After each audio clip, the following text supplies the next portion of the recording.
Hello everyone, आज हामी math model क्वेसनको question number 6 गर्न गइरहेछौँ। क्वेसन नम्बर 5 सम्म अलरेडी अपलोड भइसकेछ। न क्वेसन नम्बर 6 हेर्नुहोस्। A metallic solid object firmed by the hemisphere and the cone is given. तल hemisphere छ, माथि कोन छ। Height of cone is 10 centimetre. Height of cone 10 centimetre दिएको छ and the diameter of base is 6। यो भनेको common diameter भयो हेमिस्फियरको लागि र कोन दुईटैको लागि। नम्बर ए, यहाँ क्वेसन के भनेको छ, how can slant height be found when the height of cone and the radius of base is given, right? भनेको यहाँनिर स्लाइन्ट हाइट कसरी फाइन्ड आउट गर्ने हो। First of all let's draw the diagram. Diagram compulsory हुन्छ बनाउन एक्जाममा। Question diagram वाला छ भने कम्पलसरी हुन्छ बनाउन। अब यहाँनिर हाइट कति दिएको छ, 10 सेन्टिमिटर। त्यसपछि डायमिटर छ यहाँनिर 6 सेन्टिमिटर। क्वेसनले के भनेको छ भने इफ हाइट र रेडियस दिएको छ भने स्लाइन्ट हाइट कसरी फाइन्ड आउट गर्न सकिन्छ। यो स्लाइन्ट हाइट भनेको यो भयो, ओके। स्लाइन्ट हाइट भनेको एल। अब यो हाइट छ भनेको यो एच भयो अनि यहाँदेखि यहाँसम्म के हुन्छ आर। एच आर दिएको छ भने ठ्याक्कै पाइथागोरस थ्योरम लगाउने हो यहाँनिर। So in number a we can write an slant height L is equal to root under H square plus R square.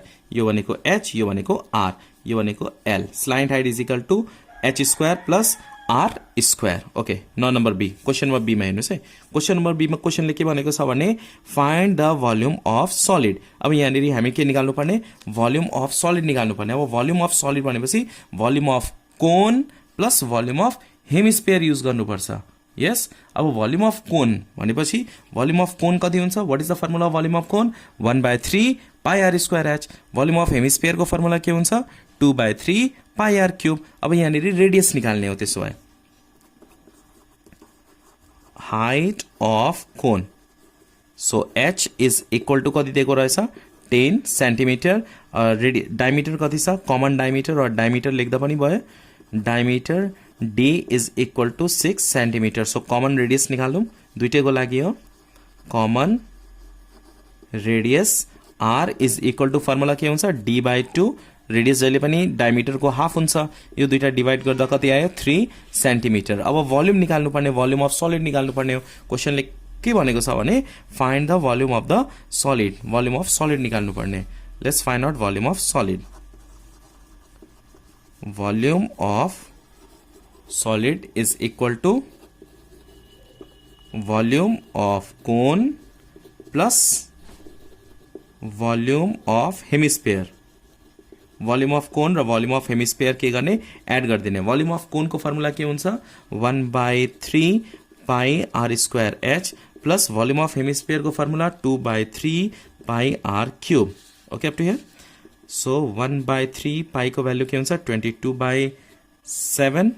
Are को भ्यालु, आर कति आएको छ यहाँनिर 3। So we can write 3 square into H. H भनेको height, height कति छ, height of cone 10 plus 2/3 pi को value 22/7 into R. Radius भनेको कति छ, 3। So we can write here 3/3, 3 cube.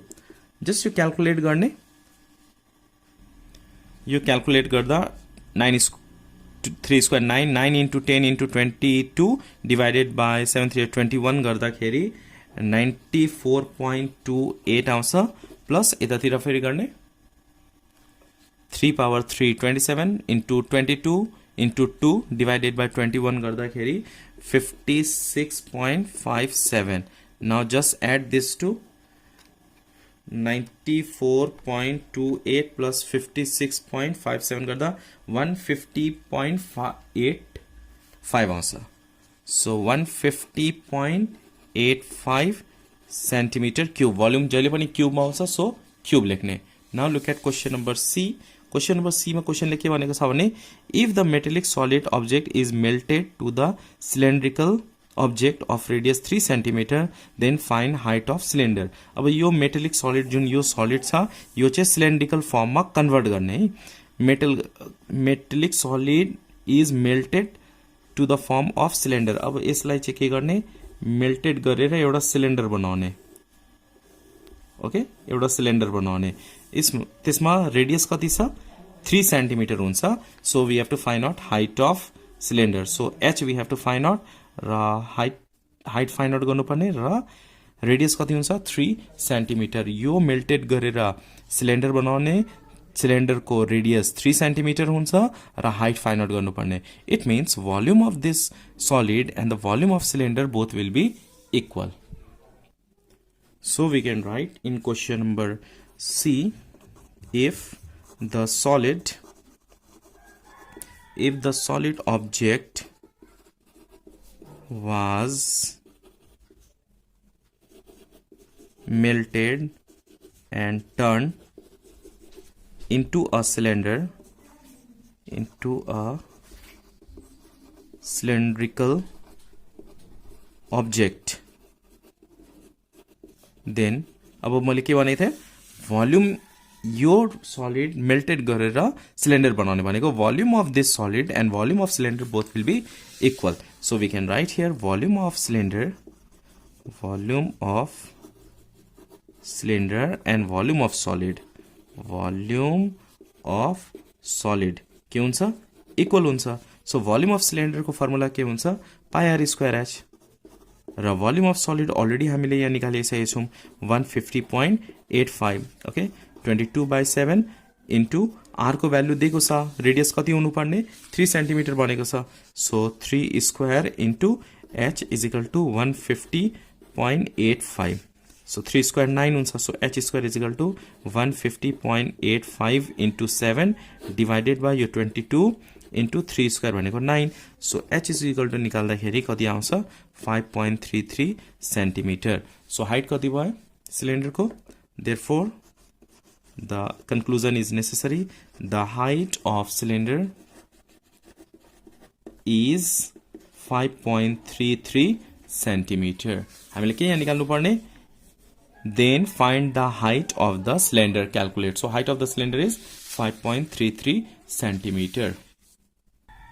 Hope you understand this question number 6 taken from model questions issued by CDC. If you understand, please hit the like button. New and someone please subscribe garnuhola and do not forget to share with your friends. And next video ma hami question number 7 garchau which is taken from mensuration, then 8, and we will continue this